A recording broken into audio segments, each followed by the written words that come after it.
샬롬 샬롬 샬롬 샬롬. 하나님 사랑합니다. 여러분 주 안에서 사랑합니다. 여기서 18장 말씀이죠. 1절에서 10절. 나머지 땅 분배에 대해서 계속해서 이어갑니다. 18장은 1절에서 28절까지 있습니다. 18장 1절에서 10절까지 나머지 땅 분배.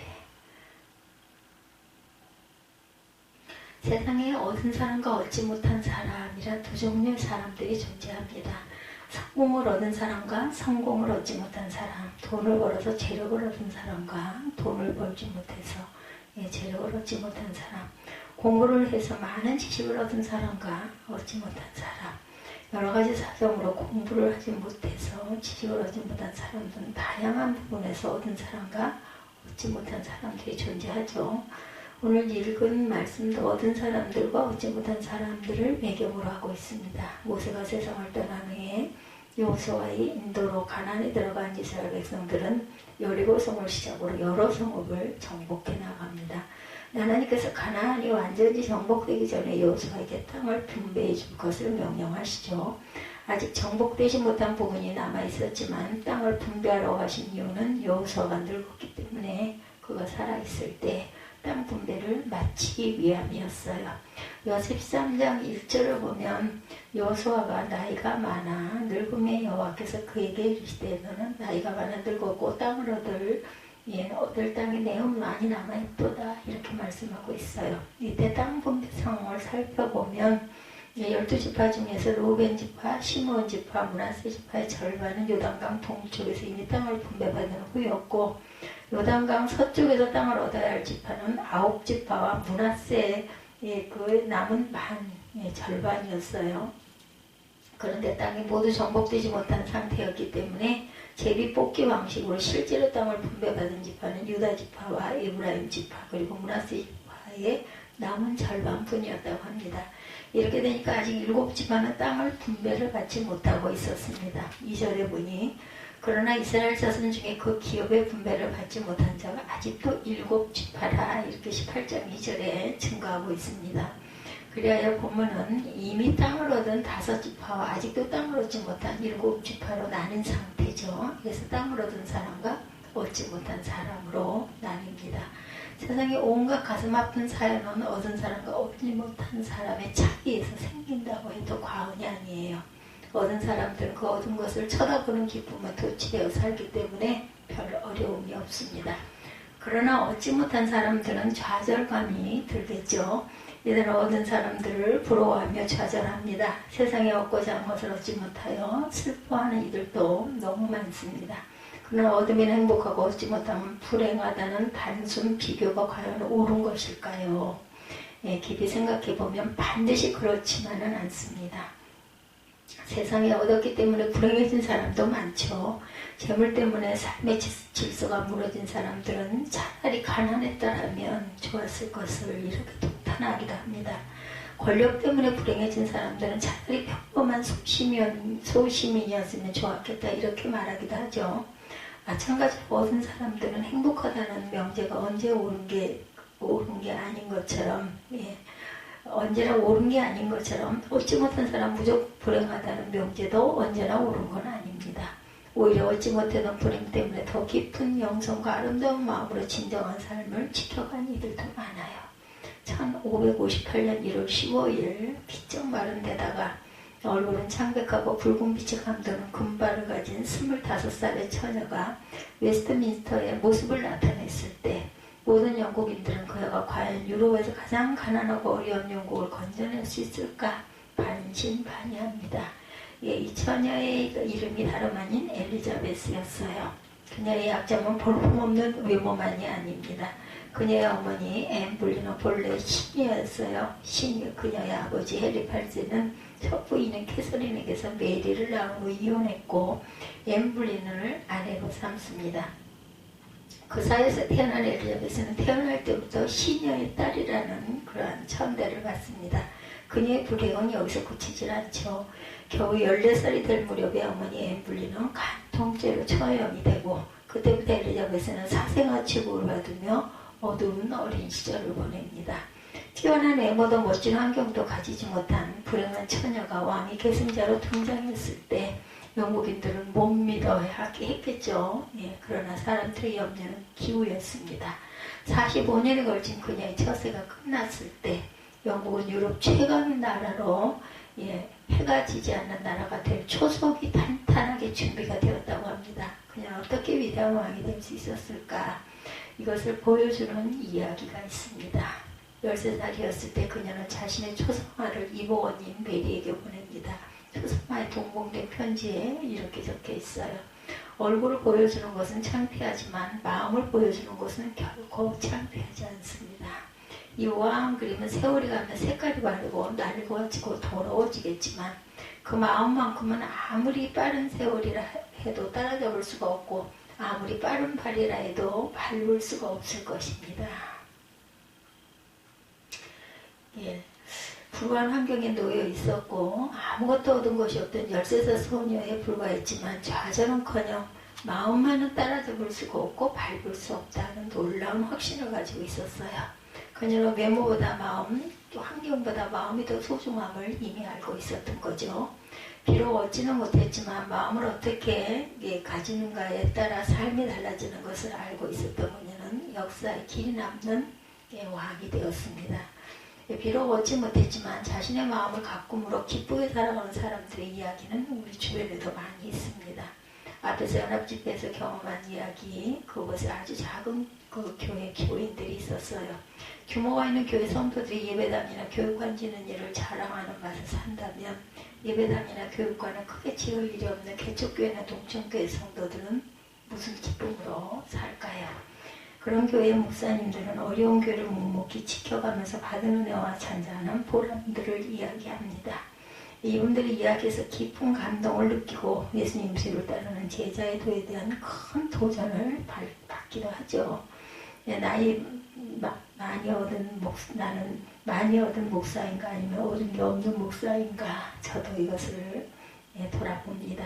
너무나 분명하죠. 얻은 것이 너무나 많습니다. 많이 얻은 목사라는 결론에 도달했을 때 두 가지 생각. 하나는 기쁨과 감사. 기쁨과 감사에 대해서 설명이 필요가 없겠죠. 그러나 뜻밖의 다른 하나의 생각, 그것은 위기의식입니다. 위기의식을 느낀 것에 대해서는 설명이 필요하죠. 위기의식을 느끼는 첫 번째 이유는 얻었다는 자부심이 교만하게 만들 수 있다. 둘째, 이미 얻었으므로도 할 일이 없다는 허탈에 빠질 위험성이 있습니다. 이런 생각은 우리를 얻어들이는 화려한 한때 과거에 도취되어 살게 만들죠. 얻어들이다. 이것이 우리 삶을 고착화시키고 죽을 인생이 되기도 한다는 것.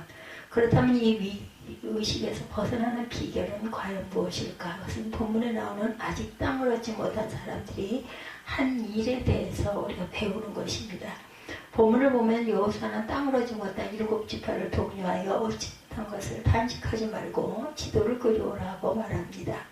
3, 4절을 보면 여호수아가 이스라엘 자손에게 이르되 너희가 너희 조상의 하나님 야훼께서 너희에게 준 땅을 점령하러 가기를 어느 때까지 지체하겠느냐. 너희는 각 지파에 3사람씩 선정하라. 내가 그들을 보내리니 그들은 일어나 그 땅에 두루 다니며 그들의 기업에 따라 그 땅을 그려가지고 내게로 돌아올 것이라. 아멘. 지도를 그려오게 하는 이유는 뭐예요? 그는 지도를 놓고 땅을 분배하려는 목적 때문이었겠죠. 6절에 보니까 그 땅을 7부분으로 그려서 내게로 가져오라. 그럼 내가 여기서 너희를 위하여 우리 하나님 야훼 앞에서 제비를 뽑겠다.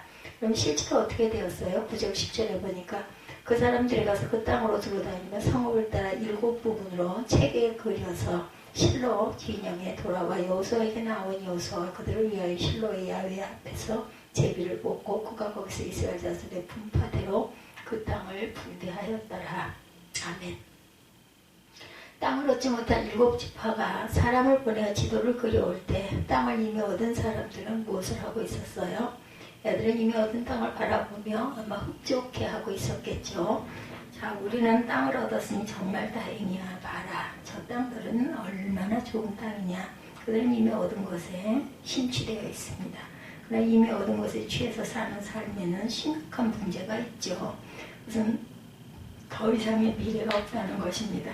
그들은 이미 얻은 것들을 끌어안고 그것을 어떤 때에 무용담이나 자랑하게 되겠죠. 그들은 교만해질 뿐 아니라 더 이상 새로운 일을 추구하지 않을 것입니다.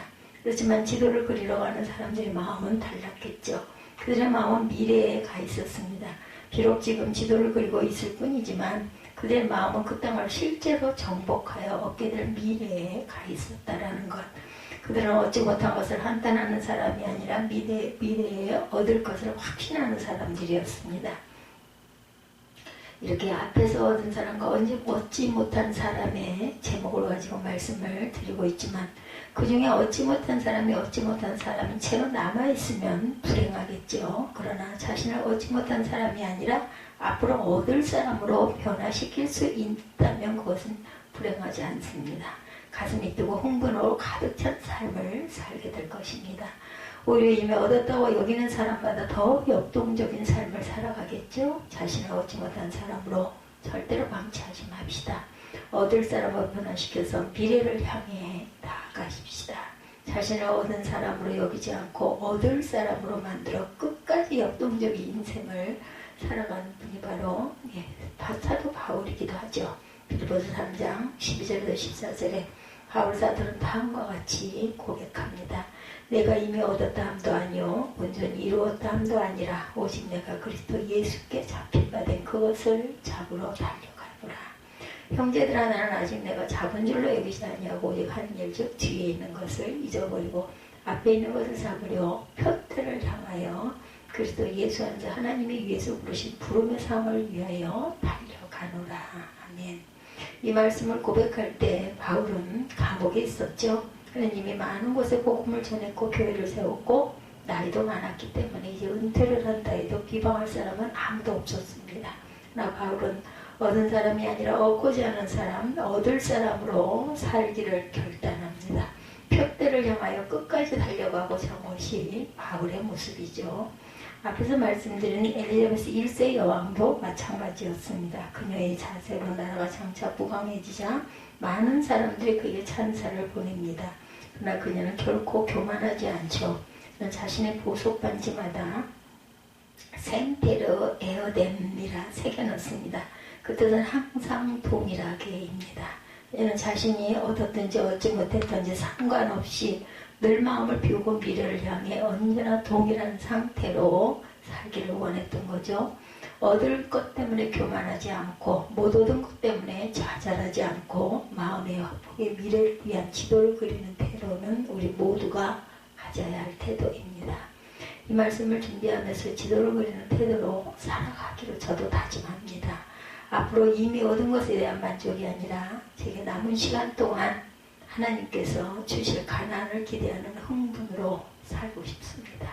과거로 열린 문은 닫고 미래를 향한 문을 활짝 열고 싶습니다. 지도를 그리고 지도를 펴놓고 하나님 앞에 기도할 때 살아있음에 대한 감사, 의미있게 살아가는 데 대한 기쁨으로 온몸이 신경이 살아날 일마다 날마다 짜릿한 삶을 살 수 있을 것입니다. 누가 이런 마음으로 지도를 그리는 것을 보시거든 그 정도 얻었으면 되었지 뭘 그래 뭘 다 바래 이렇게 욕심이 많이라고 비방하지 맙시다. 오히려 그 자신의 삶에 진지한 데 대해서 경의를 표하시기 바랍니다. 예수께서도 지도를 그리셨죠. 예수께서는 승천하시기 전 제자들을 앞에 놓고 말씀하시죠. 오직 성령이 너희에게 임하시면 너희가 권능을 받고 예루살렘 그 온 유대와 사마리아와 땅끝까지 이르러 내 증인이 되리라. 아멘. 예수께서 예루살렘에서 출발하여 땅끝에 이르는 세계 지도를 그리셨어요. 그 세계 지도는 장차 복음으로 정복할 땅이었습니다. 그리고 그 지도에 따라 거룩한 정복 전쟁, 영적 전쟁이 지금도 수행되고 있습니다. 우리가 지도를 그릴 수 있는 근거는 오직 하나님이시죠. 일곱 지파가 지도를 그리러 갈 수 있는 이유는 반드시 하나님께서 지도를 그린 땅을 주실 것이라고 믿었기 때문입니다. 여호수아가 늙었고 머지않아 세상을 떠나겠지만 하나님께서는 그들과 함께 하셔서 땅을 주실 줄로 믿었던 거죠. 만약 하나님께 대한 믿음이 없었다면 지도도 그릴 수 없었을 것입니다. 하나님께서 우리와 함께 하시고 하나님께서 우리 개인과 가정과 교회가 지도를 그리기를 원하십니다. 믿음으로 그려라. 내가 그 땅을 주리라 하시죠. 멋진 지도를 그리시기를 원합니다. 더 임퍼서블 드림이란 노래 여러분들 아십니까? 가사가 이래요. 그 꿈 이룰 수 없어도 싸움 이길 수 없어도 슬픔 견딜 수 없다 해도 길은 험하고 험해도 정의를 위해 싸우라. 사랑을 믿고 따르라. 잡을 수 없는 별일지라도 힘껏 팔을 뻗으리라. 이게 나의 길이요 희망조차 없고 멀지라도 멈추지 않고 돌아보지 않고 오직 나에게 주어진 이 길을 따르리라. 내가 영광의 길을 진실로 따라가면 죽음이 나를 덮쳐와도 평화롭게 되리. 세상은 밝게 빛나리라. 이 한 몸 찢기고 상해도 마지막 힘이 닿을 때까지 가네. 저 별을 향하여. 장엄하면서도 슬픈 노래죠. 장엄한 이유는 불가능한 꿈을 향해 나아갈 각오를 담고 있기 때문이고, 슬픈 이유는 불가능한 꿈이기 때문에 몸이 찢기고 상할 수 있다는 실패에 대한 예감을 담고 있기 때문입니다. 그러나 여러분, 우리가 부르는 노래는 장엄하지만 슬퍼서는 안 된다라는 것. 그 이유는 얻은 사람이라 교만하지도 않고 얻지 못한 사람이라 좌절하지도 않고 하나님의 뜻을 위하여 하나님의 자녀다운 삶을 위하여 꿈을 꾸며 나아갈 때 전능하신 하나님께서 우리를 도우실 것입니다. 후에 어떻게 되었어요? 7지파가 그려온 지도는 지도로 남지 않고 땅이 되죠. 그들은 지도에 그렸던 땅을 모두 차지할 수 있었습니다. 우리 모두 지도를 그리는 마음으로 하나님께서 주신 산지를 향해 힘차게 전진하시기를 주님의 이름으로 축복합니다. 기도하시겠습니다. 아버지 감사합니다. 여호수아 18장의 말씀을 통해서 아버지 차지할 땅을 그릴 줄 아는 믿음이 되게 하여 주옵소서. 끝이라는 생각을 하지 않게 하시고 아직도 살아갈 날이 많다는 소망을 가지고 도전하는 삶을 살게 하여 주옵소서. 감사드리옵고 예수 그리스도 이름으로 기도드렸사옵나이다.